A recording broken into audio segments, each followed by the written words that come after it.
सरस्वती नमस्तुभ्यं वरदे कामरूपिणी विद्यारंभं करिष्यामि सिद्धिर्भवतु मे सदा। द्वादशांग जिनवानी माता की जय। सत्संख्या अनुयोग द्वार ग्रंथराज की जय। मुनिश्री प्रणम्य सागर जी महाराज की जय। अढ़ाई दीप में विराजमान सभी आचार्य उपाध्याय सर्व साधु के चरणों में नमोस्तु नमोस्तु नमोस्तु। सभी हरिका माता जी के चरणों में नमो बंदामी बंदामी बंदामी। सभी छुल्लक छुल्लिका एलक के चरणों में इच्छामी इच्छामी इच्छामी। सभी प्रतिमाधारी के चरणों में अंजना जी विराजमान हो तो उनके चरणों में वंदना वंदना वंदना। पूज्य बाबूजी, नेमीचंद भाई साहब, उमराव भाभी और भी जो लोग मेरे से बड़े हों, सबका सादर चरण स्पर्श, सभी से सादर जय जिने। हम लोग सत्संख्या योग द्वार ग्रंथराज पढ़ रहे हैं। तो तत्वार सूत्र का पहले अध्याय का 8वां सूत्र सत संख्या क्षेत्र स्पर्शन, उसके ऊपर विशेष विवेचन मुनि श्री प्रणम्य सागर जी ने धवला पुस्तक से किया है। उसको करते हुए हम लोग सत्य संख्या क्षेत्र स्पर्शन काल अंतर इतनी पर रूपनाएं हमारी हो चुकी है। भाव पर रूपना में हम लोग आ चुके हैं।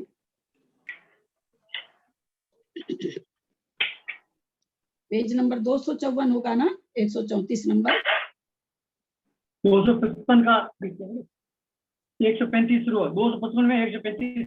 अच्छा हाँ दीदी, हाँ बराबर है। इंद्रियानुवादेन एकिंद्रिय विकल इंद्रियाना मौदिको भाव पंचेन्द्रियेषु मिथ्या दृष्ट्याद्य योग केवलता नाम सामान्यवत। इंद्रिय मार्गना के अनुवाद से एक इंद्रियों के औदयिक भाव है।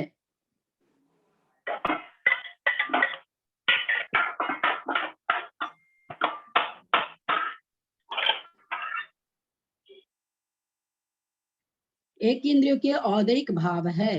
पंचेंद्रियों में मिथ्या दृष्टि से लेकर अयोग केवली तक प्रत्येक गुण स्थान का ओग के समान भाव है। 5 तरह के भाव है, औदयिक, परिणामिक, औपसमिक, क्षायिक, क्षायोपसमिक। तो एक इंद्रिय में तो और कोई भाव होना ही नहीं है। परिणामिक भाव दूसरे गुण स्थान में माना गया है, उनको दूसरा गुण स्थान भी नहीं होता, बाकी 3 तो हो ही नहीं सकते हैं। तो औदयिक भाव है।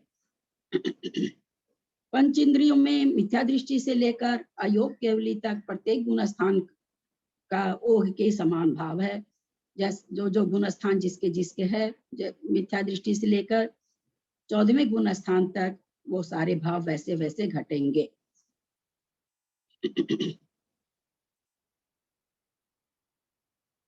इंद्रिय मार्गना के अनुवाद से पंचेंद्रियों में मिथ्या दृष्टि से लेकर, यहाँ पर एक इंद्री तो अलग से बताया, फिर 2 इंद्री, 3 इंद्री, 4 इंद्री को नहीं बताया अलग से। पंच इंद्रियों में ही सीधे मिथ्या दृष्टि से लेकर अयोग केवली तक, क्योंकि 2 इंद्री वगैरह में भी अधिक भाव ही चलते रहेंगे, उनको भी सम्यक दर्शन तो होता नहीं है। काया अनुवादे न स्थावर काय का नाम मौदिको भाव त्रस काय का नाम सामान्य में।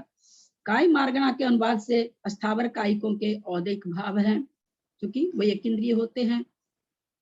त्रस कायिकों के ओघ के समान भाव हैं। जब त्रस कायिक की चर्चा आ गई तो चूंकि पंचेंद्रिय त्रस कायिक होते हैं तो वहां पर फिर ओघ के समान भाव आ गया। योगा अनुवादे न कायवान मन सयोगी नाम मिथ्या दृष्टि आदि सयोग केवलता नाम च सामान्य में। योग मार्गना के अनुवाद से काय योगी, वचन योगी, मनोयोगी जीवों के मिथ्या दृष्टि से लेकर सयोग केवली तक और अयोग केवली के ओघ के समान भाव हैं। अयोग केवली को अलग से क्यों दिया? क्योंकि वहां पर सारे योग खत्म हो चुके हैं, इसलिए वहां पर अयोग केवली अलग से कर दिया। और बाकी सयोग केवली तक जैसा जैसा गुण स्थान है, जैसा जैसा बन जाएगा। और इंद्रियों के समान तो अलग से एक इंद्रिय को खाली काय योग घटेगा और केवल मिथ्या तो गुण स्थान घटेगा। तो इस तरह से कह रहे हैं कि योग मार्गना में तीनों काय में आप गुण स्थान के हिसाब से जहाँ जो गुण स्थान बनता हो, एक इंद्रिय, 2 इंद्रिय, 3 इंद्रिय, 4 इंद्रिय में क्या है, केवल मिथ्या तो गुण स्थान बनता है, तो मिथ्या तो गुण स्थान के हिसाब से घट जाएगा। तो इस तरह से यहाँ पर कह रहे हैं मिथ्या दृष्टि से लेकर सयोग केवली तक। अयोग केवली को अलग से इसलिए कर दिया, वहां कोई भी योग नहीं है। वेदानुवादे न स्त्री पुनः वेदानाम म वेदानाम च सामान्यवत।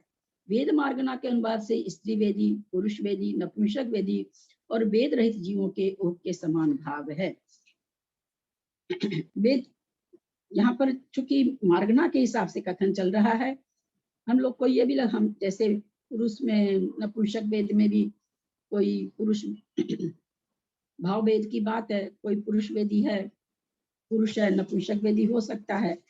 तो यहाँ पर उसी हिसाब से सारे ये कहना चाह रहे हैं कि स्त्री वेद पुरुष वेद जहाँ जैसा वेद हो वहाँ उस हिसाब से ओघ के समान भाव घटते जाएंगे।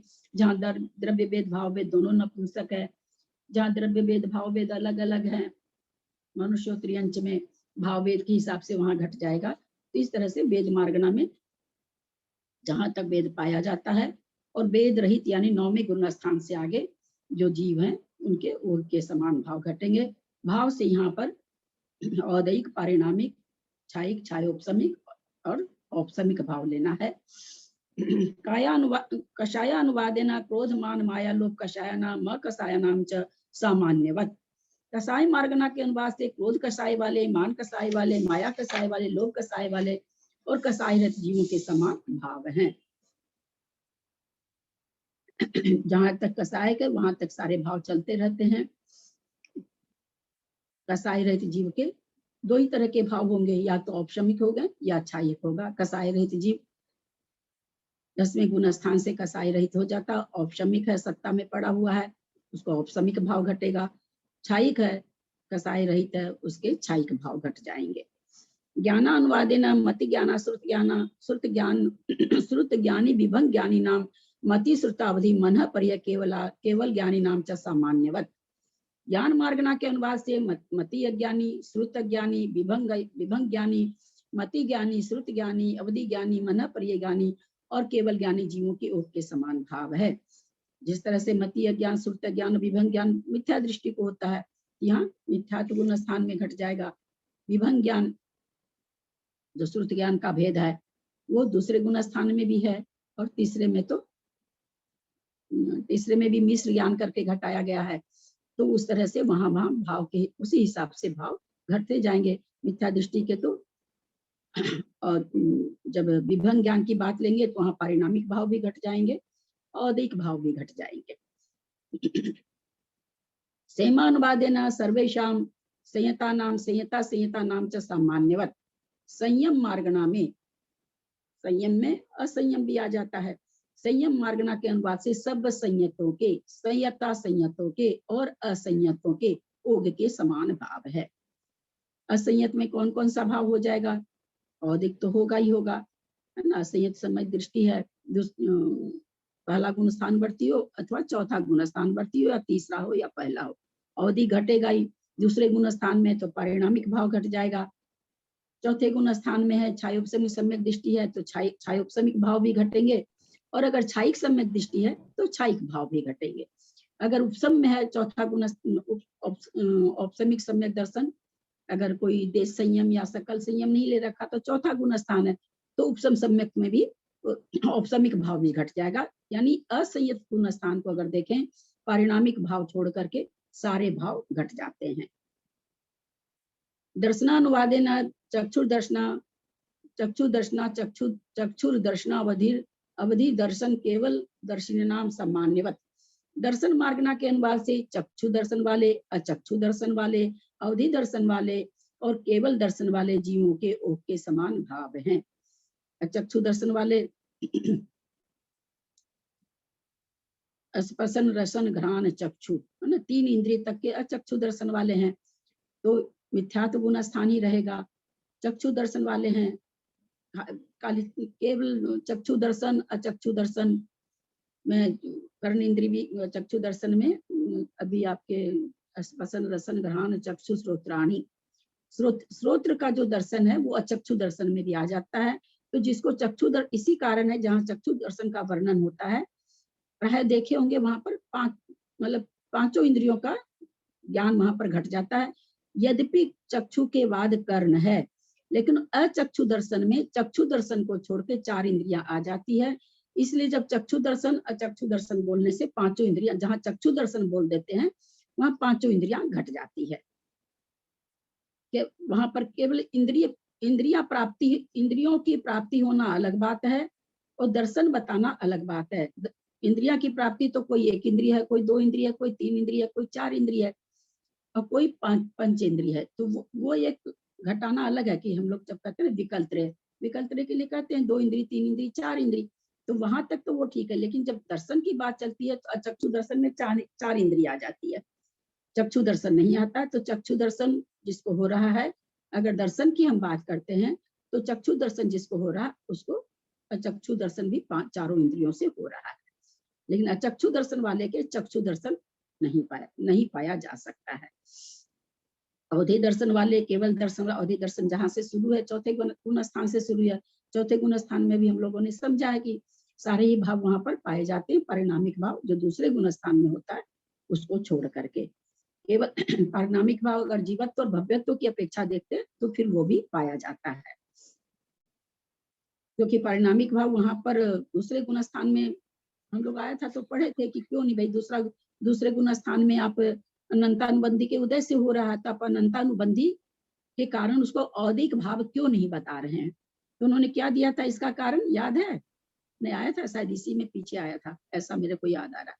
क्योंकि वहाँ 4 गुण स्थान है, वो चारित्र मोहनी की अपेक्षा नहीं है, इसलिए आचार्य ने कहा कि अनंतानुबंधी के उदय से हम उसको औदिक नहीं कह सकते। ये 4 गुण स्थान दर्शन मोहनी की अपेक्षा से है, और वहां दर्शन मोहनी का उदय नहीं है, न तो सम्यक मिथ्यात्व का उदय है, न सम्यक का उदय है, न मिथ्यात्व का उदय है।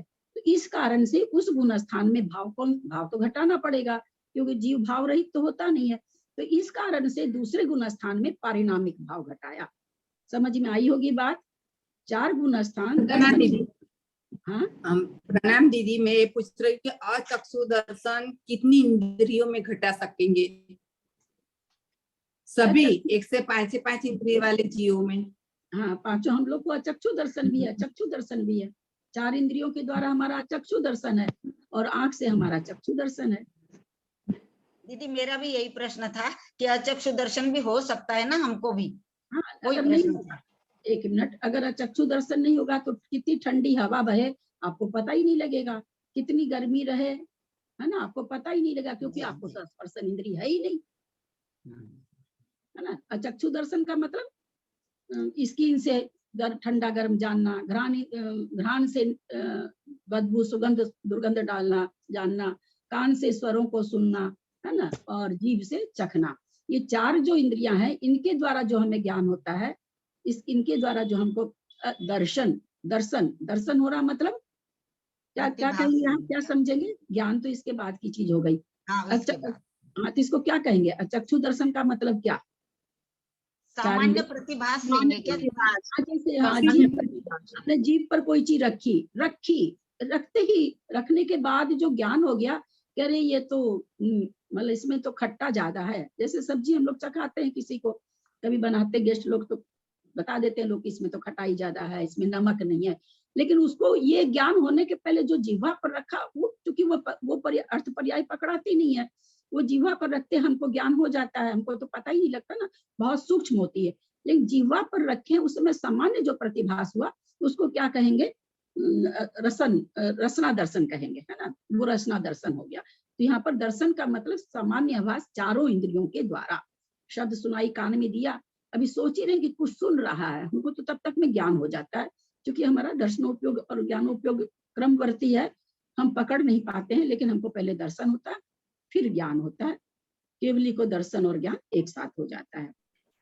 प्रणाम दीदी, तो यहाँ पर इसका हम अवग्रह जैसे की तरह घटा सकते हैं ना, अवग्रहवती ज्ञान के? हाँ, वही अवग्रह, सबसे पहले अवग्रह होता है ना, सबसे पहले किसी भी इंद्रियों के द्वारा जो भी हमको ज्ञान हो रहा तो अवग्रह। लेकिन किसका अवग्रह होता है? जिसको हम आज तक नहीं देखे हुए, जो हमारी धारणा में है। जैसे ये पुस्तक है, ये तो मेरे धारणा में है, ये हमको ये थोड़ी कि पहले हमको देख के हमको अवग्रह होगा फिर धारणा होगी, नहीं। इसकी जिसकी धारणा बन जाती है ना, उसका अवग्रह या आवाज नहीं होता। समझिएगा चीज को, जिस चीज की हमको धारणा बन जाती है उसको, जैसे हम अपने बच्चे को अंधेरे में भी देख के हम जान जाते हैं, 2 बच्चे हैं अंधेरे में भी हम जान जानते हैं हमारा कौन सा बच्चा खड़ा है, क्योंकि हमको धारणा बन चुकी है। वहाँ अवग्रह की जरूरत, वहाँ अवग्रह जहाँ धारणा हो चुकी है वहाँ पहले वाले 3 की जरूरत नहीं रह जाती है। कहाँ होते हैं पहले वाले 3? जो हमारी धारणा में नहीं होते, या जिसका हमको अवाय नहीं होता, उसको हम नई वस्तु देखते तब हमारे मन में आता है ना कि भाई ये क्या है।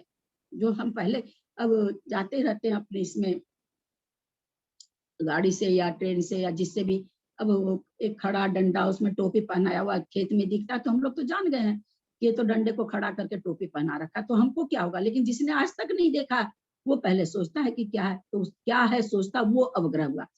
ये दर्शन नहीं है, ये दर्शन के बाद की चीज है। ये ज्ञान का भेद है, दर्शन का भेद नहीं। ये दर्शन उसको पहले हो गया, उसने डंडे पे टोपी पहनाई हुई देखी, ये क्या है जो उसके मन में आया, ये क्या है, ये अवग्रह ज्ञान है, ये दर्शन नहीं है। दर्शन तो इसके पहले की भूमिका है। पकड़ में आ रही है बात, जो कि हम लोग पकड़ नहीं सकते, हम लोग उसको पकड़ नहीं सकते, इसलिए हमको समझ में नहीं आता। क्योंकि हमको हम कब जागते ये क्या है, हम तो जब हमारे मन में ये आया हम तो तब सोचे, उसके पहले दर्शन हुआ है, वो हमारे पकड़ में नहीं आता है। लेकिन पहले किसी भी वस्तु का सामान्य आभास होता है, उसके बाद ज्ञान होता है। और ज्ञान को जितना जितना हम बढ़ाते चले जाते हैं, जैसे पहले हमने प्रतिमा देखी, हाथ पर हाथ रखे हुए हैं, तो हमारे अवग्रह हुआ कि ये प्रतिमा है, फिर हुआ कि ये जिनेंद्र की प्रतिमा है, फिर और चिन्ह देखते हैं तो इसकी प्रतिमा है, फिर कालांतर में हमको याद हो जाता है कि अरे जब हम इस मंदिर में जाते हैं तो इस मंदिर में ये प्रतिमा है। अब आपको धारणा बैठ गई, याद हो गया, अब आप दोबारा जाओगे तो आपको नहीं देखना पड़ता है कि ये कौन से भगवान की प्रतिमा है, इसमें कौन सा चिन्ह है। आप लोग जिस मंदिर में जाते हो, कि आपको रोज चिन्ह देखना पड़ता है क्या? नहीं देखना पड़ता, क्योंकि आप जान गए हो कि ये प्रतिमा है, तो उनकी धारणा बन चुकी। तो जिस वस्तु की धारणा बन जाती है उसमें अवग्रह यह अवाय नहीं होता है। ठीक है, समझ में आ रही, पकड़ में आ रही कि नहीं बात? जी जी दीदी। नहीं तो फिर आप लोगों को तो होगा भाई हम तो मंदिर जाते हैं, हमको तो नहीं देखना पड़ता चिन्ह, हमको तो मन में नहीं आता कौन से भगवान है। तो नहीं, ऐसा नहीं होता। जिसकी हमारी धारणा बन चुकी है, अब हम जान चुके हैं बगुला सफेद होता है, हमारे घर में कोई लेकर के आए दिखाने के लिए, तो हम ये थोड़ी सोचेंगे ये क्या है कैसे है, क्योंकि हम तो जानते हैं बगुला ऐसा होता है, तो हम जान जाएंगे। इसलिए जिसकी धारणा बन जाती है उसमें अवग्रह यह अवाय, नहीं तो हम तो रोज अवग्रह यह करते ही रह जाएंगे, धारणा तक पहुंच ही नहीं पाएंगे, हमारा तो समय ऐसे ही खत्म हो जाएगा। इसीलिए जो बड़े बड़े तपस्वी लोग होते हैं, बड़े बड़े मुनि महाराज होते हैं, उनकी हर श्रुत का उनको धारणा बन जाती है, उनको बार बार देखना नहीं पड़ता हम लोग के जैसे, उनके धारणा में वो चीज बैठ जाती है। तो जिसकी धारणा हो जाती है उसको हम इसके पहले के 3 चीज हमारे नहीं होती है, उस विषय के लिए केवल। लेश्या अनुवादेन सट लेश्या लेश्या नाम च सामान्यवत, लेश्या मार्ग के अनुवाद से 6 लेश्या वाले और लेश्या रहित जीवों के ओघ के समान भाव हैं। लेश्या रहित जीव कौन से हैं? कहाँ तक, कहाँ लेश्या कहाँ समाप्त होती है जाके?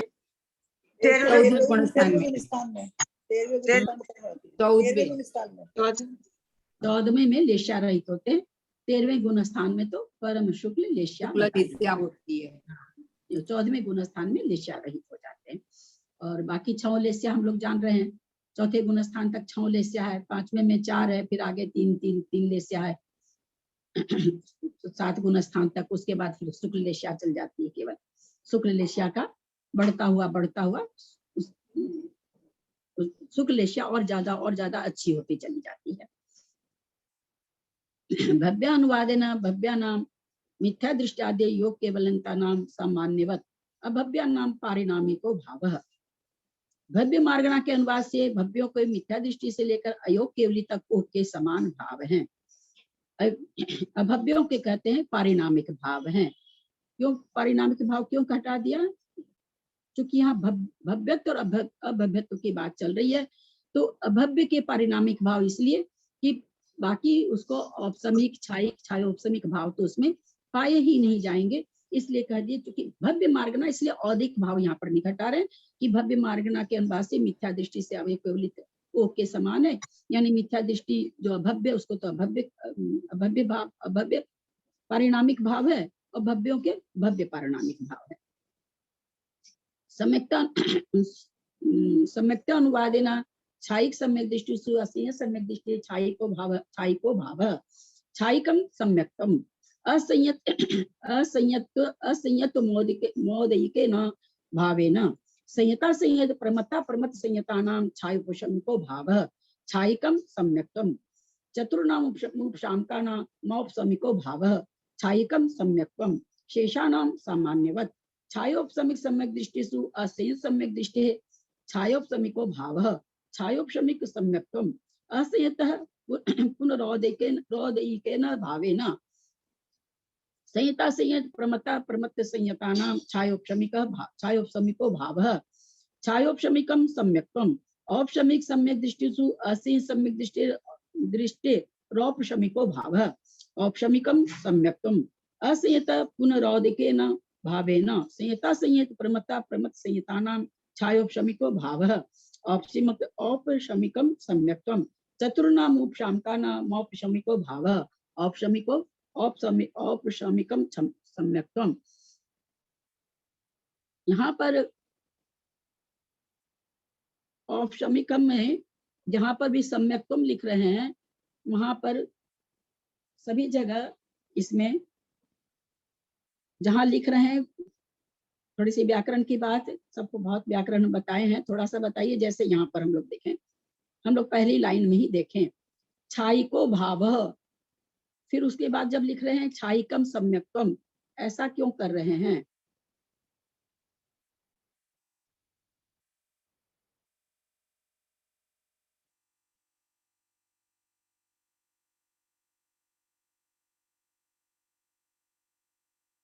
बताएंगे कोई? भाव चूंकि पुल्लिंग शब्द है इसलिए छायिक को भी पुल्लिंगवत लिया जा रहा है। छायिकः भाव, छायिक को यहाँ पर विसर्ग है, विसर्ग को उकार कर दिया है। छायिकः भाव, भाव क्या है? पुल्लिंग शब्द है, इसलिए वहां पर छायिक भी पुल्लिंग होकर के आ गया। सम्यक तो नपुंसक लिंग में है, इसलिए वहां पर छायिक को भी नपुंसक बना के भेजा गया। छायिकम सम्यक्त्वम, है ना। जैसा विशेषण रहता है वैसा विशेष, जैसा विशेष रहता है वैसा ही विशेषण बन जाता है। औपशमिकम सम्यक्त्वम सासाधन सम्यक दृष्टि पारिणामिको भावः सम्यक मिथ्या दृष्टि छायोपशमिको भावः मिथ्या दृष्टि रौदयिको भावः। सम्यक मार्गणा के अनुवाद से छायिक सम्यक दृष्टियों में असंयत सम्यक दृष्टि के छायिक भाव हैं। छायिक सम्यक तो कौन सा है? छायिक सम्यक तो है, किंतु असंयतपना औदयिक भाव है। असंयतपना चारित्र होने के हिसाब से, चारित्र होने का वहां कोई काम अभी नहीं है, इसलिए जो असंयतपना है, जो चारित्र नहीं है, वो किस कारण से है? औदिक भाव के कारण है, क्योंकि उसको चारित्र मोहनी का उदय है।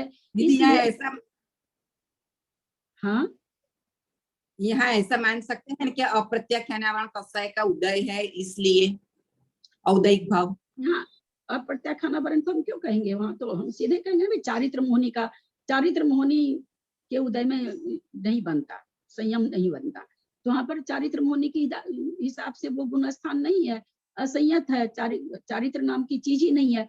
तो जो चारित्र नाम की चीज है वो किस कारण से? क्योंकि चारित्र मोहनी के उदय से। आप उसको प्रत्याख्यान अप्रत्याख्यान बोल सकती है कि अप्रत्याख्यानावरण के उदय के कारण औदिक भाव है। आप ऐसे अगर बोलना चाहते तो ये भी बोल सकते हैं, इसमें कोई हर्जा नहीं है। संयता संयत, प्रमत संयत और अप्रमत संयत के छायोपशमिक भाव है। छायिक सम्यक्त्व है। सम्यक्त्व कैसा है? छायिक है। छायिक सम्यक दृष्टि कोई पांचवा छठा सातवां गुण स्थान भरती है, उसको छायोपशमिक क्या करें? संयता संयत, प्रमत संयत, अप्रमत संयत के छायोपशमिक भाव है, ऐसा क्यों कह रहे हैं? कह रहे हैं सम्यक तो छायिक है, लेकिन भाव कौन सा घटा रहे हैं? छायोपशमिक। ऐसा क्यों घटा रहे हैं? उसमें 21 प्रकृति की सत्ता है। क्योंकि यहाँ पर छायिक चारित्र प्रकट नहीं हुआ है, यहाँ पर जो चारित्र है वो छायोपशमिक चारित्र है। कहाँ जाके उसका छायिक बनेगा? अगर बनेगा तो 9वें गुण स्थान में जाके बनेगा। औपशमिक चारित्र भी बन सकता है, तो चारित्र की अपेक्षा औपशमिक भाव कहाँ घटेगा? 9वें गुण स्थान में। अथवा चारित्र के हिसाब से छायिक भाव कहाँ घटेगा? 9वें गुण स्थान के बाद। 9वें गुण स्थान में किस प्रकृति का? या तो उपशम करेगा या क्षय करेगा, तब फिर चारित्र, तब ये भाव छायोपशम्य की जगह छायिक। तो इन गुण स्थानों में कभी भी किसी के भी मतलब छायिक भाव चारित्र मोहनी के हिसाब, सम्यक तो छायिक हो सकता है पर संयमपना छायिक नहीं होता है, छायिक संयम नहीं होता है। चारों उपशमकों में औपशमिक भाव है, उपशम श्रेणी वाले के उपशम भाव ही घटेंगे। और क्या कहते हैं, छायिक सम्यक्त्व है। सम्यक्त्व वहां कौन सा है, छायिक सम्यक्त्व, इसलिए कि छायिक अनंतानुबंधी और तीन दर्शन मोहनी की प्रकृति को क्षय करके तब उपशम करता है। ये मुष्टली आचार्यों का यही कहना है। कोई कोई आचार्य मानते हैं कि वहां पर 28 प्रकृति की सत्ता हो सकती है, प्राय तो लोग 7 प्रकृति की सत्ता को नहीं मानते हैं। तो जो नहीं मानते हैं तो वहां सम्यक तो छायिक घट गया 8, 9, 10, 11 गुण स्थान में, पर भाव कौन से घटेंगे, औपशमिक, क्योंकि उपशम श्रेणी चढ़ रहा है। 21 प्रकृतियों का चारित्र मोहनी की जो 21 प्रकृतियां हैं उसको उपशम कर रहा है। शेष गुण स्थानों का ओघ के समान भाव है। इसके अलावा जो गुण स्थान बच गए ओघ के समान है, 12, 13, 14 में क्या हो जाएगा, छायिक भाव हो जाएंगे, क्योंकि चारित्र मोहनी का भी क्षय हो जाता है तो वहां पर छायिक भाव हो जाएंगे संयम के हिसाब से भी। छायोपशम सम्यक दृष्टियों में असंयत सम्यक दृष्टि के छायोपशमिक भाव है, छायोपशमिक सम्यक तो है। ऊपर उन्होंने क्या कहा, असंयत सम्यक दृष्टि को, असंयत सम्यक दृष्टि के छायिक भाव हैं, छायिक सम्यक, छायिक, एक मिनट, सम्यक मार्जना के छायिक सम्यक दृष्टियों में असंयत सम्यक दृष्टियों के छायिक भाव हैं, छायिक सम्यक तो है। यहाँ छायिक भाव किस हिसाब से घटा दिया, असंयत सम्यक दृष्टि के, पूछा भाभी आपने? 21 प्रकृति का नाश कर करके जा रहा है, इस अपेक्षा से चारित्र मोहनी की प्रकृति। हाँ, नहीं, छायिक प्रश्न का क्षय कर दिया है इसलिए छायिक। प्रश्न समझ में नहीं आया, क्या पूछा आपने? एक मिनट, यहाँ पर छायिक भाव जो घटा रहे हैं दर्शन मोहनी की अपेक्षा घटा रहे हैं, क्योंकि उन्होंने ऊपर लिख दिया असंयतपना तो अधिक भाव है, लेकिन जो दर्शन मोहन की 3 प्रकृतियों को उसने क्षय कर दिया, उससे जो परिणाम उत्पन्न हो रहे हैं छायिक सम्यक जो है वो छायिक भाव है। ऐसा ये चौथे गुण स्थान के लिए बता रहे हैं। फिर नीचे उसी चीज को और क्या कहना चाह रहे हैं देखें वापस, छायोपशमिक सम्यक, ऊपर छायिक सम्यक दृष्टि की बात थी इसलिए मैंने ऊपर वापस लेके गई मैं। छायोपशमिक सम्यक दृष्टियों में, अब ये छायोपशमिक सम्यक दृष्टि है, चौथा गुण स्थान वाला है, छायोपशमिक भाव है, क्योंकि वहां पर सम्यक प्रकृति का उदय है, अतः दर्शन मोहनी की अपेक्षा भी उसके छायोपशमिक भाव ही चलेंगे, और सम्यक तो छायोपशमिक सम्यक है इसलिए छायोपशमिक भाव है। किंतु असंयतपना अधिक भाव है। यहाँ पर फिर जो चारित्र मोहनी की अपेक्षा से क्या हो गया, उनका असंयतपना है, तो जो चारित्र मोहनी का जो है इसके कारण उनका अधिक भाव घटेगा। असंयतपना, जो असंयमपना है वो किस कारण से है, जैसा उन्होंने कहा अभी जय की श्राफ जी ने, अपरित्याख्यानावरण के उदय से चूंकि असंयतपना है इसलिए वो अधिक भाव है। संयता संयत, प्रमथ संयत और अप्रमथ संयत छायोपशमिक भाव है। ये जो किसी को संयता संयत कहना, किसी को प्रमथ संयत कहना, किसी को अप्रमथ संयत कहना, ऐसा क्यों कहा जा रहा है, इन गुण स्थानों का नाम ऐसा क्यों पड़ रहा है, ये कह रहे हैं ये जो अप्रमथ संयत बताना, प्रमथ संयत बताना, तो ये जो प्रमथ संयत, अप्रमथ संयत, संयता संयत जो विशेषण दिया जा रहा है, कह रहे ये किस कारण से दिया रहा है, छायोपशमिक भाव के कारण दिया जा रहा है, क्योंकि यहाँ पर छायोपशमिक चारित्र है, इसलिए छायोपशमिक चारित्र के कारण इन 3 गुण स्थानों का नाम ऐसा है, संयता संयत, प्रमथ संयत, अप्रमथ संयत, ये यहाँ पर कहना चाह रहे हैं। औपशमिक सम्यक्त्व है,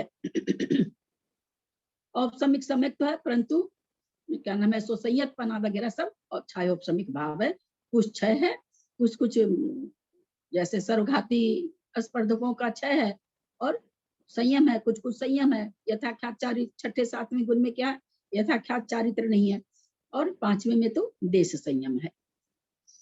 चारों उपशमकों के औपशमिक भाव है, जानते ही हैं, औपशमिक सम्यक्त्व, औपशमिक अब ये देखिए ऊपर तो उन्होंने छायिक सम्यक्त्व में घटाया, नीचे आके ये संभावना भी बता दी कि सम्यक्त्व भी वहां पर औपशमिक सम्यक्त्व, तब भी उसको औपशमिक ही भाव बनेंगे। उपशम के गुण स्थानों में छायिक सम्यक्त्व है तो भी औपशमिक भाव बनेंगे, और औपशमिक सम्यक्त्व तब भी औपशमिक भाव ही बनेंगे। छायिक सम्यक्त्व तो बन सकता है उपशम गुण स्थानों में, जो 4 गुण स्थान है 8, 9, 10, 11, छायिक सम्यक्त्व तो वहां बन सकता है, परंतु छायिक भाव नहीं बन सकते। ये जो छायिक भाव की बात चल रही, चारित्र मोहनी की अपेक्षा भाव घटाया जाता है, उनको छायिक भाव किसी भी काल में नहीं हो सकता, छायिक सम्यक्त्व तो हो सकता है। तो औपशमिक सम्यक्त्व है तो भी, छायिक सम्यक्त्व तो भी, वहां पर भाव कौन सा होगा 4 गुण स्थान में, औपशमिक भाव होगा। 12वें गुण स्थान में जब भी होगा छायिक भाव होगा। साधन सम्यक दृष्टि के पारिणामिक भाव है, हम लोग इसको समझ चुके हैं।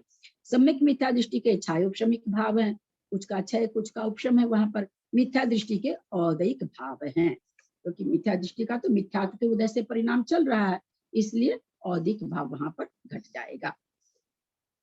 संज्ञा अनुवादेन संगी नाम सामान्यवत असंगी नाम मौदिको भाव तदुभय व्यपदेश रहिता नाम सामान्यवत। संज्ञा मार्गना के अनुवाद से संज्ञों के ओक के समान भाव हैं। जो संगी हैं, जैसे जैसे जो मिथ्यात्व गुण स्थान में, तो मिथ्यात्व में जो भाव हो सकता है औदिक और पारिणामिक वो घट जाएगा। दूसरे गुण स्थान में है तो औदिक पारिणामिक घट जाएगा। तो इस तरह से जैसे जैसे जिस गुण संगी कोई जीव है, जिस गुण स्थान में उसके उस गुण स्थान के हिसाब से भाव घट जाएंगे। असंगियों के औदिक भाव है, असंगी के तो औदिक भाव ही चलते हैं। संगी और असंगी व्यवहार से रहित असंगियों के औदिक भाव हैं, ऐसा कहा गया। जबकि वहां पर जीवत्व भाव है, भव्यत्व और अभव्यत्व भी सत्ता में उसके वो है। जीव या तो भव्य है या अभव्य है, और जीवत्व तो है ही है। इनको क्यों नहीं बताया जा रहा? इनको बताने की इसलिए जरूरत नहीं है। भव्य कहाँ काम आएगा? जब मोक्ष जाएगा तब कहा जाएगा कि जीव भव्य है। और जीवत्व है, जीव चूंकि चर्चा ही जीव की है, तो जीवत्व भाव बताने की तो जरूरत ही नहीं है ना। वहां पर दूसरे गुण स्थान में तो पारिणामिक भाव इसलिए बताया गया कि भाई चारित्र दर्शन मोहनीय कर्म की दो तरह की, दर्शन और चारित्र मोहनी, इन दोनों की अपेक्षा वहां भाव नहीं घट रहा है, इसलिए वहां पर पारिणामिक भाव स्पेशल बताया गया। और इन औदिक भाव चूंकि मिथ्यात्व के उदय से वहां नहीं हो रहा है, इसलिए वहां औदिक भाव नहीं बता करके पारिणामिक बताया गया। असंज्ञों में औदिक भाव बताया जा रहा है, जैसा उदय होता है वैसे उनके परिणाम होते हैं, तो केवल औदिक भाव है, वहां पर पारिणामिक भाव बताने की जरूरत नहीं। भव्यत्व अभव्यत्व का पता ही नहीं चल रहा, और जीवत्वपना है तभी तो असंगीपना है। जीवत्व नहीं रहेगा तो असंगीपना कहाँ से रहेगा? संगी और असंगी व्यवहार से रहित जीवों के ओक के समान भाव हैं। जहाँ संगी और असंगीपना नहीं है, 13वें 14वें गुण स्थान में उनका जैसा, वहां पर कौन से भाव होंगे? वहां पर छायिक भाव होंगे सारे, और थोड़े औदिक भाव भी चलते हैं। जैसे गति है ना, गति कसाय लिंग कसाय तो वहां पर रह नहीं जाती है। लिश्या वहां पर शुक्ल से औदिक भाव हैं, जो 21 भाव में जो भाव 13वें गुण स्थान में घटते हैं, तो वो औदिक भाव हो जाएंगे। और बाकी पारिणामिक भाव तो है ही है, सभी को ही है। बाकी वहां पर छायिक भाव ही घटते हैं 13वें और 14वें गुण स्थान की बात है। आहारा अनुवादेन आहारकाणां मनाहारकाणां च सामान्यवत भाव परिसमाप्तः। आहार मार्गना के अनुवाद से आहारक और अनाहारक जीवों के ओक के समान भाव हैं, इस प्रकार भाव समाप्त हुआ। आहार मार्गना, जहाँ जहाँ आहार मार्गना है, जो आहारक जीव हैं उनमें जो गुण स्थान हो सकते हैं, उस गुण स्थान के हिसाब से भाव घट जाएगा। अनाहारक के जो गुण स्थान घटेंगे, अनाहारक में भी 13वां गुण स्थान घटता है, इसलिए अनाहारक में भी हम नहीं कह सकते कि केवल विग्रह गति वाले भाव घटेंगे। इनमें 13वें गुण स्थान वाले भी भाव लिए जाएंगे। 13वें गुण स्थान में जो भाव होते हैं वो भी अनाहारक जीवों के भाव में आ जाएगा। इस प्रकार करें, भाव का प्रकरण समाप्त हुआ। 9 बार नमोकार जप लें हम लोग।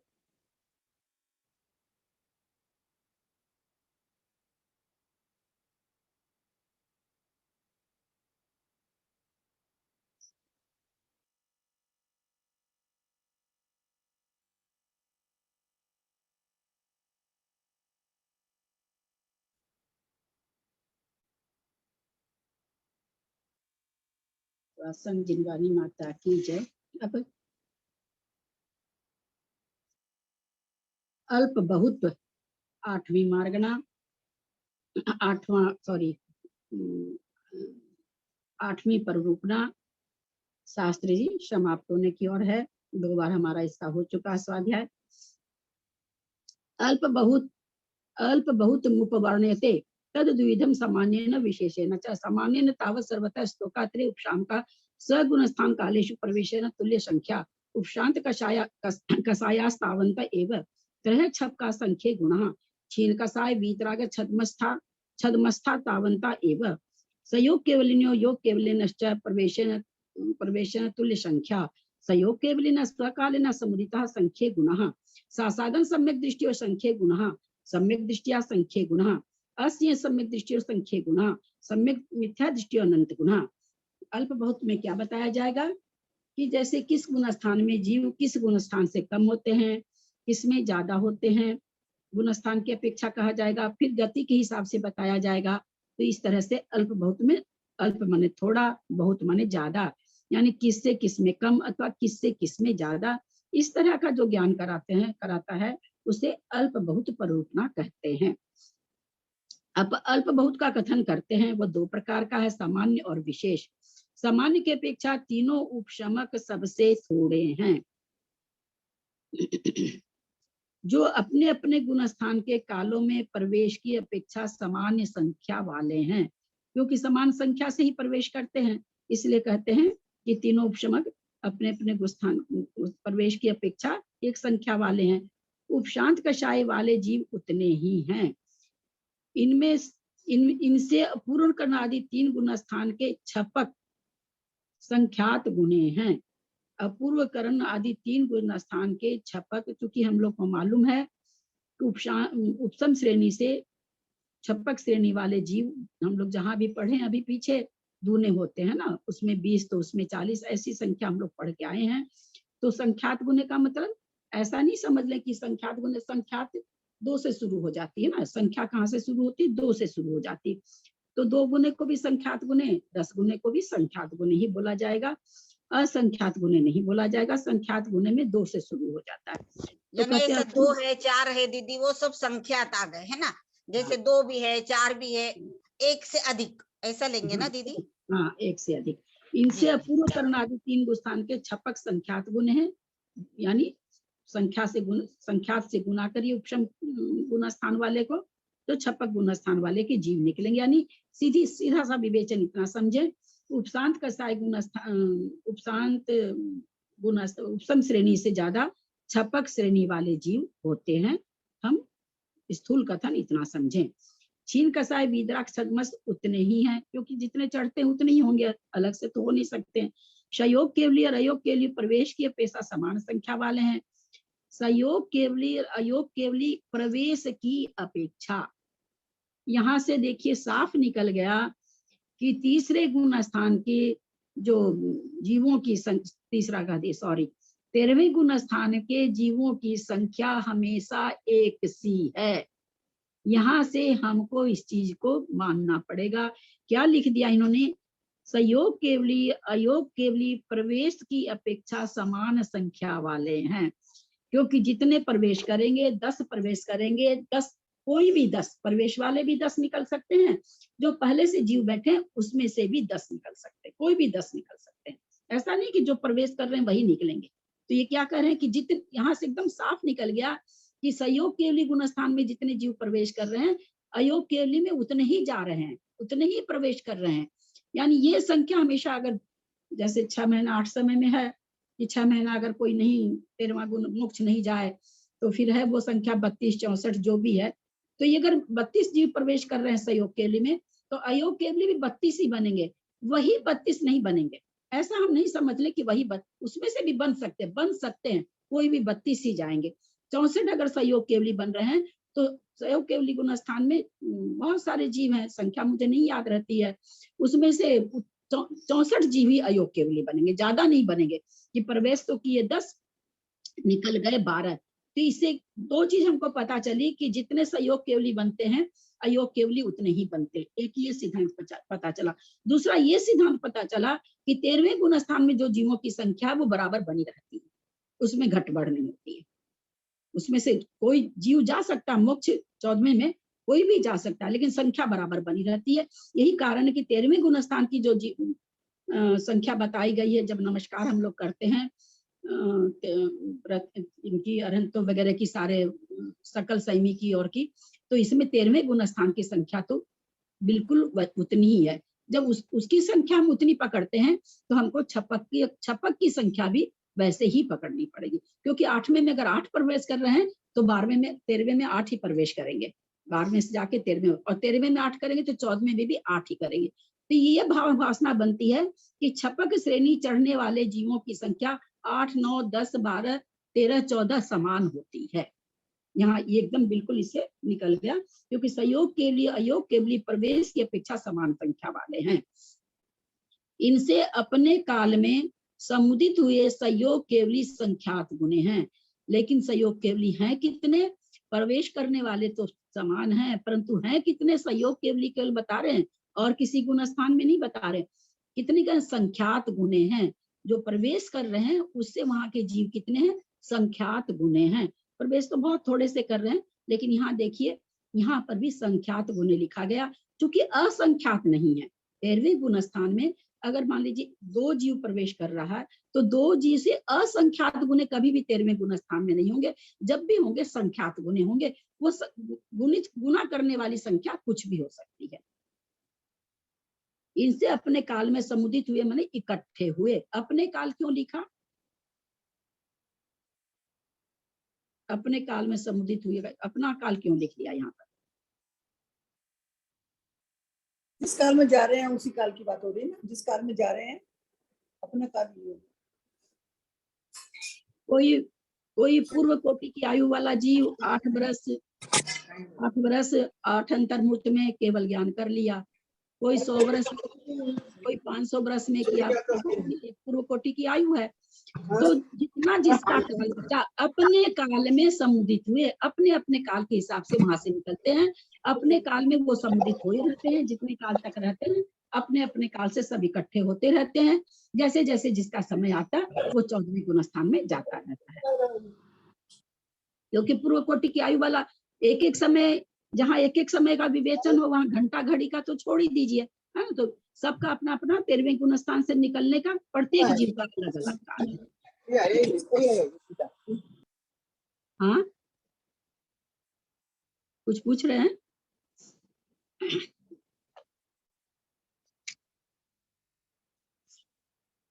इनसे अप्रमथ संयत संख्यात गुणे हैं। इनसे संयोग केवली में जितने जीव हैं उसे कहते हैं संख्यात गुणे हैं। इनसे प्रमथ गुणे संख्यात, प्रमथ संयत दुगने होते हैं, हम लोग जानते भी हैं। 6 से 7 में आधे होते हैं, 7 में से 6 में दुगने होते हैं। इनसे संयता संयत असंख्यात गुणे हैं।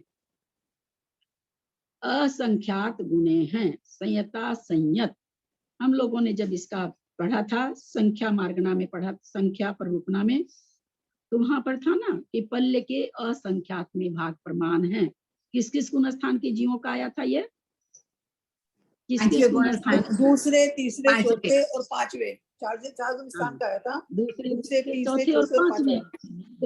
तो यहाँ पर देखिए बिल्कुल सही लिखा हुआ, 5वें गुण स्थान में पल्ले के असंख्यात का मतलब असंख्यात जीव, क्योंकि पल्ले का असंख्यातमा भाग भी असंख्यात होता है। तो इन्होंने यहाँ पर ठीक बैठ गया ये विवेचन कि भाई परमत संयत, इनसे संयता संयत असंख्यात गुण है। 5वें गुण स्थान वर्ती जीव 6ठे गुण स्थान वर्ती से संख्यात गुण नहीं है, असंख्यात गुण है, क्योंकि वहां जीव कितने असंख्यात हैं। बहुत अच्छा।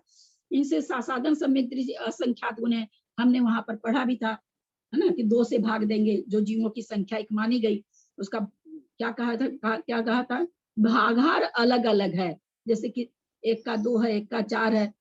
5वें गुण स्थान का सबसे ज्यादा भागार था। सबसे ज्यादा भागार रहेगा तो भागफल कम आएगा कि ज्यादा आएगा?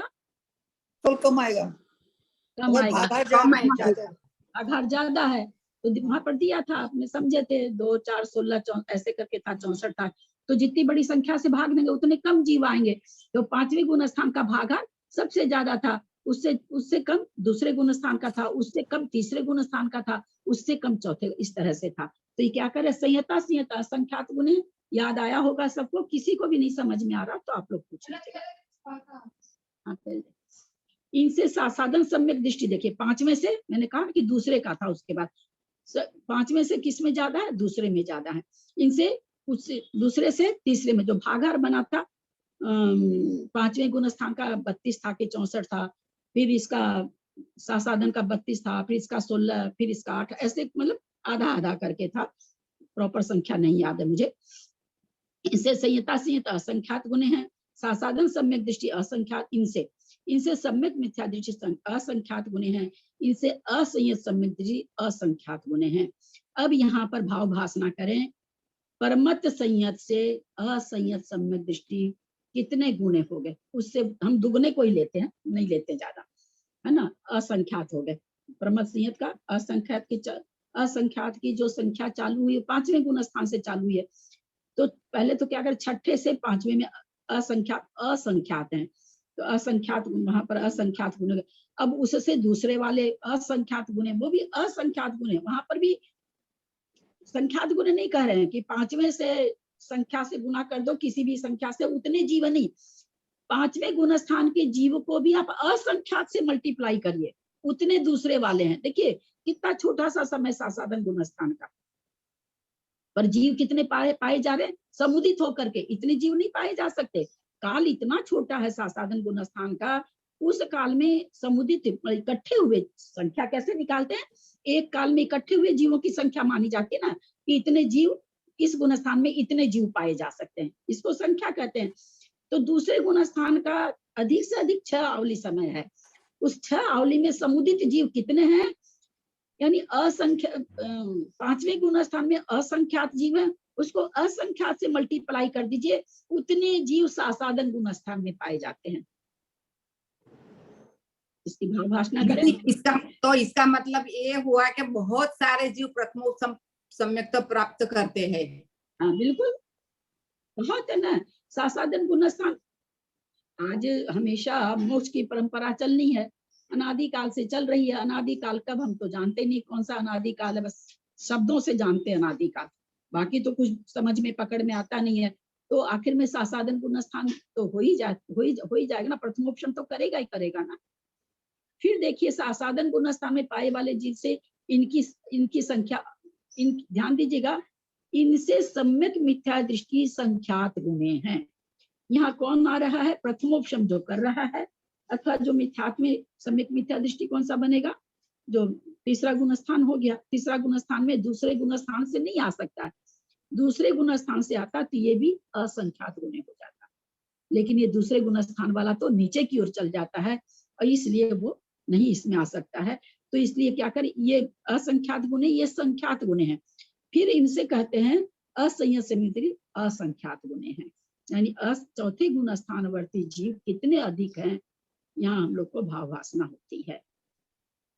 मिथ्या दृष्टि तो अनंत गुणे बनेंगे। अनंत गुणे कैसे बन जाएंगे, देव हैं अनंत गुणे, नारकी है, नहीं निगोदीय जीव की अपेक्षा बन जाएंगे ना, निगोदीय जीव की अपेक्षा, नारकी भी तो अनंत है, देव भी तो नहीं, अनंत है। नार के संख्यात हैं, देव भी असंख्यात हैं, मनुष्य संख्यात हैं, हाँ, लेकिन जो है ना एक इंद्रिय जीव निगोदीय की अपेक्षा से अनंत है। एक ही बात है, त्रियंच अनंत है। हाँ, त्रियंच अनंत है, त्रियंच अनंत है, लेकिन त्रियंच में अनंत गुना किसमें घटेगा, केवल निगोद में घटेगा। त्रियंच में पंचेंद्रियों में अनंत की संख्या नहीं है, वहां भी पंचेंद्रिय संगीत त्रियंच असंख्यात ही है। ठीक है, चले, समझ में आया है ना, हो गया, समय हो गया क्या? केवली वाली बात तो कंफर्म हो गया जो बोल रही हो। हाँ, तो मैं केवली का इसमें तो एकदम कंफर्म हो गया। हाँ बाबूजी, सहयोग केवली अयोग केवली की समान संख्या जैसे बता रही थी प्रवेश की अपेक्षा, हाँ, तो उसमें विश्लेषण पक्के ओके कंफर्म हो गया, पक्का। मतलब जितने सहयोग केवली आएंगे उतने ही सहयोग केवली में जाएंगे। हाँ, एकदम तो कंफर्म है। हाँ, इसका 2 सिद्धांत हो गया बाबूजी कि एक तो जितने सहयोग बनते उतने अयोग बनते, पहली बात। दूसरी बात ये हो गई कि 13वें गुण स्थान की जो संख्या है वो हमेशा उतनी है, क्योंकि अगर कम घुसा के ज्यादा निकालते तो संख्या गड़बड़ होती, ज्यादा घुसा के कम 14वें में जाते तो संख्या घटती बढ़ती। इससे ये भी सिद्धांत बन गया कि 13वें गुण स्थान का अनादिकाल से अनंत काल तक एक ही संख्या बनी रहेगी। ये कितना बड़ा सिद्धांत यहाँ निकल गया। आपके पास एक मिनट, मेरे पास 1000 रुपया है, कोई आके मुझे 100 देता है कि, और मैं 100 रुपया किसी को दे देती हूँ, कोई आके मुझे 500 देता है, मैं 500 किसी को, मेरे पास 1000 रुपया बने हुए हैं। सामने वाले को लगा इनको 500 मिला, लेकिन अब उसी क्षण दूसरा कोई 500 ले गया मेरे से, क्योंकि वो नियम है कि जो कोई मुझे जितना दे के जाएगा कोई मुझे दूसरे को उतना ही देना है। एक कोई क्या रंगदार लोग बैठा रहता, अभी आसाम में रंगदार लोग को, तो जितना बेचारा बेचता है वो सामने बैठा कहता अभी की जितनी कमाई है मुझे दे दो, तो उसके तो गुल्लक में जितना पैसा उतना ही बचा ना। तो 13वें गुण स्थान की जो अरहंतों की संख्या है वो फिक्स है। तो फिर तब हम लोग ऐसा क्या बोलते हैं, 3.9 करोड़ संख्या जो बोलते हैं 3.9 करोड़ में, तो इनको छोड़ के बाकी सब में बदलेंगे। मैं बाकी सब का अभी नहीं बता सकती बाबूजी, अभी 13वें गुण स्थान का तो ये पक्का हो गया कि वो संख्या, वैसे 8, 9, 10 भी 8, 9, 10 भी उसी में आ गया, क्योंकि 8 में जो प्रवेश करेगा वही 9 में करेगा, छपक श्रेणी की बात, वो तो उपसम में भी वही है। 8 में जो प्रवेश, कितने जीव प्रवेश करेंगे, क्योंकि 13वें गुण स्थान को जाना है, तो वो तो उतने ही जीव 101 बार में 108 जीव है ना। बहुत बड़ी संख्या क्या दी है, 6 महीने 8 समय में ज्यादा जीव रहेंगे तो 108 जन, यानी 108 8 में गए, 9 में गए, 10 में गए और 13 में गए, और 13 से 10 में गए, 12 में गए, 13 में गए, 13 से 14 में कोई भी 108 जीव चले गए, जिनकी आयु पूरी होने वाली है वो चले गए। तो दीदी इसको ऐसा समझे, प्रणाम दीदी, मैं ये बोल रही थी कि वहाँ संख्या फिक्स है सहयोग केवली की, तो उसमें से ही जाएंगे कि उतने पूरे जाएंगे? नहीं, मैंने अभी बताया कि जैसे मान लीजिए कि 8 जीव प्रवेश करे, उस 8 जीव प्रवेश करने वाले में कोई जीव ऐसा है जिसकी अंतर्मुट आयु बची हो, कोई जीव ऐसा है जिसकी 500 बरस बची हो, कोई जीव चूंकि चौथे काल से जाते हैं, चौथे काल की आयु हो एक पूर्व कोटि की, तो कोई कब केवल ज्ञान कर रहा, कोई कब केवल ज्ञान कर रहा। अब केवल ज्ञान करने के बाद में किसी की अंतर्मुट की आयु है, अब वो प्रवेश किया तो उसी समय 14वें में चला जाएगा। किसी की 100 बरस है तो 100 बरस के बाद जाएगा, तो कौन से जीव जाएंगे फिर 108? उसमें जो बैठे हुए हैं पहले से, उनमें से जिनकी आयु पूरी हुई, वो इसको ये कहिए कि एकदम बिल्कुल मतलब वैसा 108 जीव निकलना है तो बिल्कुल 108 जीव निकलेंगे, चाहे वो प्रवेश रेडी है, वो बिल्कुल तैयार है 108 जीव वहाँ तैयार। हाँ, देखिए बिल्कुल बिल्कुल ये समझिए कि कैसा कंप्यूटर है ये, कर्मों का कंप्यूटर, बहुत सुंदर, कैसा है बताइए कि मतलब उस समय 108 जीवों की आयु पूरी होनी है, बताइए कितना बड़ा कंप्यूटर है ये। यानी नियम ही है कि होंगी ही पूरी उनकी आयु, 108 जीव निकलेंगे ही, 108 जीव प्रवेश करेंगे, इसका मतलब 108 जीवों की आयु एक समान होगी उस समय। एक साथ लिखा गया है कि एक अधिक से अधिक 14वें गुण स्थान में एक साथ 108 जीव प्रवेश करते हैं, है ना, ये संख्या मुझे याद है। तो इसका मतलब ये भी निकल गया कि 108 जीवों की आयु एकदम बिल्कुल बराबर है। बराबर कैसे हो सकती है? एक बात सुनो, मान लो एक तो बहुत पहले से के लिए बने हुए हैं, एक मतलब उनकी आयु पूर्ण होना। अरे मेरी ये बात बताइए, 2 बच्चा घर में जन्मा, एक 15 बरस की आयु लेकर के जमा, एक 10 बरस के बाद जन्मा, उसकी 5 बरस की आयु, दोनों एक साथ मरण को प्राप्त होंगे कि नहीं होंगे? आप हो सकते हैं। होंगे ना। तो आयु बराबर नहीं हुई ना। प्रवेश करने वाले जो जीव हैं, एक पूर्व कोटि में 8 वर्ष अंतर्मुक्त घटा दीजिए, उसके बाद प्रवेश करने वाले का 1-1 मिनट का अंतर हो सकता है ना केवल ज्ञान होने का। किसी को 8, अपने तो पढ़ते आ रहे हैं 8 वर्ष अंतर्मुक्त में केवल ज्ञान, 8 वर्ष अंतर पढ़ते आ रहे हैं, पूरी इस ग्रंथ में हम लोगों ने पढ़ा है, तो कभी भी केवल ज्ञान हो सकता है। कोई को 100 बरस में हो सकता है, किसी को 200 बरस में, किसी को अंतर्मूर्ति बाकी बचा, केवल ज्ञान हुआ तो केवल ज्ञान होकर 13वें को प्राप्त किया, तुरंत 14वें में चला गया। ये तो केवल ज्ञान प्राप्त होने का, नहीं प्राप्त होने का समय है 8 वर्ष अंतर्मुक्त। केवल ज्ञान क्या नाम है, सो प्राप्त होने का कोई समय नहीं, 8 वर्ष अंतर्मुक्त तक नहीं प्राप्त होगा, उसके बाद कभी भी हो सकता है। एक पूर्व कोटि की आयु है, कभी को कभी हो रहा, किसी को कभी हो रहा। तो केवल ज्ञान प्राप्त करने के बाद शेष आयु कहाँ कटती है? शेष आयु तो 13वें गुण स्थान में कटती है ना। केवल ज्ञान हो गया, 14वें में जा नहीं सकते, 14वें में तो बिल्कुल अंतिम समय में जाते हैं, तो सारा समय वहां 13वें में घटता है। जिनको समुद्घात करना रहता है, 14वें गुण स्थान को प्राप्त होने वाले हैं, उसके अंतर्मुख पहले समुद्घात होता, उतने दिन तक वो 13वें गुण स्थान में अरंत बन के बैठे रहते हैं, एक पूर्व कोटि तक बैठे रहते हैं। इसका लॉजिक समझ में आया कि नहीं आप लोग को? हमको रटाना नहीं है किसी को, लॉजिक समझाना, लॉजिक हम समझा रहे हैं कि लॉजिक आप लोग को समझ में आया कि नहीं? हाँ आ गया दीदी, समझ में आ गया बाबू। लॉजिक समझेंगे ना तो भूलेंगे नहीं, और ऐसे हम लोग रट्टा मार लेते हैं तो थोड़ा भूलने का, हम लोग को अगर किसी भी चीज का वैज्ञानिक ढंग समझ में आ जाए तो अपने को भूलते नहीं। तो सीधी सी बात है ना, अपने घर में 4 बच्चे पैदा होते हैं, किसी की कितनी आयु, किसी की कितनी आयु, लेकिन मान लीजिए कितनी आयु लेके जन्मे, लेकिन समीकरण, लास्ट का समीकरण सबका बराबर बैठ रहा है, तो चारों बच्चे एक साथ चले जाते हैं, क्यों नहीं जा सकते? तो आयु के ऊपर डिपेंड करता है। तो उसी तरह से 13वें गुण स्थान में जो जो जीव पहुंचता है। अगर मान लीजिए अनंत की आयु अंतर्मुक्त बची तो 13वें को प्राप्त करके तुरंत 14वें को प्राप्त कर लेंगे। जिनकी अभी 2 बरस बची वो 2 बरस रहेंगे, जिनकी 6 महीना बची वो 6 महीना 13वें में रहेगी, जिनकी 4 घंटा है अभी समय वो 4 घंटा रहेंगे, अंतर्मुक्त पहले 14वें में चले जाएंगे। फिर इस तरह से घटता है। नहीं कुछ समझ में आया हो किसी को तो पूछ सकते हैं।